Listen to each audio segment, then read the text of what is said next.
Madu sialang, dikenal sebagai madu hutan, merupakan madu yang berasal dari lebah yang bersarang pada pohon sialang.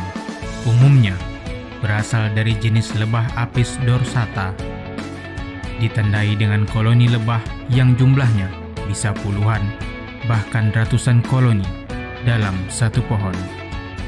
Pohon sialang bukan nama jenis pohon tertentu, tetapi sebutan pohon yang menjadi rumah untuk lebah bersarang. Pohon ini biasanya adalah pohon yang dapat tumbuh besar dan lebih tinggi dari pohon-pohon di sekitarnya. Dahulu, pohon sialang mudah ditemui di dalam hutan. Pohon sialang biasanya dikelola oleh kelompok masyarakat adat seiring berjalannya waktu. Akibat adanya deforestasi dan degradasi hutan, sekarang semakin sulit untuk menemukan pohon sialang. Di antara yang masih tersisa adalah lokasi yang akan kita tuju, yaitu Desa Benteng Hilir, Kecamatan Mempura, Kabupaten Siak di Provinsi Riau. Di Desa Benteng Hilir ini terdapat 4 pohon sialang yang dikelola oleh kelompok petani madu sialang. Kelompok petani madu sialang terdiri dari pemimpin kelompok yang menentukan kapan waktu panen dan bertanggung jawab atas keselamatan anggotanya. Kemudian pemanjat yang bertugas memanjat dan menurunkan sarang lebah.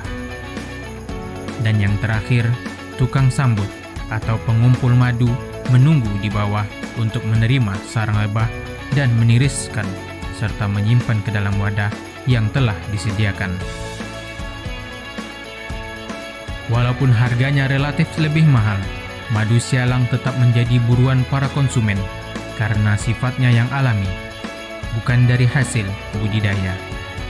Kelompok Tani Taruna Jaya merupakan salah satu binaan KPH Tasik Besar Serkap yang mendapatkan bantuan dana hibah dari Bank Dunia melalui Forest Investment Program atau FIP2 yang menerapkan prinsip lestari dan berkelanjutan, di mana petani lebah madu mendapatkan peralatan panen yang terdiri dari baju panen, peralatan memanjat pohon, dan sarana produksi lain sehingga kuantitas dan kualitas madu tetap terjaga dengan tetap menerapkan prinsip pemanenan lestari, keamanan, dan keselamatan petani madu sialang. Teknik yang pertama adalah dengan teknik pemanenan langsung, di mana petani langsung mengambil sarang lebah tanpa menggunakan asap untuk mengusir kawanan lebah. Teknik ini memiliki risiko diserang oleh kawanan lebah yang terkenal sangat agresif, terutama di siang hari.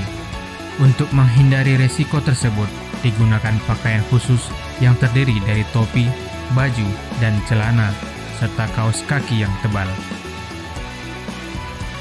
Untuk pemanjat, ditambah kelengkapan panjat berupa tali pengaman. Kelebihan dari teknik ini adalah waktu panen yang bisa dilakukan kapan saja, baik itu siang maupun malam hari. Teknik selanjutnya adalah pemilihan sarang yang akan dipanen. Dari puluhan sarang yang ada, tidak seluruhnya dipanen. Hanya dipilih sarang yang besar. Pemanjat sudah mengetahui sarang mana yang sudah siap dipanen. Dari satu sarang yang benar-benar siap panen bisa menghasilkan 15 hingga 20 kg madu. Sarang yang dipanen tersebut tidak seluruhnya dipotong. Hanya bagian yang sudah berisi madu saja yang diambil. Sementara sarang anak atau ratu lebah tidak diganggu dengan tujuan agar sarang yang tertinggal dapat segera kembali terisi madu. Dan madu yang dipanen terjaga kualitasnya. Karena apabila madu tercampur anak atau bipolen, maka rasanya akan berubah. Selanjutnya, oleh pengumpul, sarang madu dibersihkan dari sisa-sisa lebah yang tertinggal, kemudian dipotong dan ditiriskan. Memisahkan madu dari sarangnya sebaiknya tidak dilakukan peremasan, karena apabila diperas, maka akan banyak madu yang tersisa di dalam kantung madu, dan terkadang ada lebah yang ikut terperas. Madu yang sudah terkumpul selanjutnya dimasukkan ke dalam wadah yang sudah disediakan. Dalam kondisi tertentu, sesuai permintaan konsumen, terkadang sarang madu ikut dimasukkan ke dalam wadah.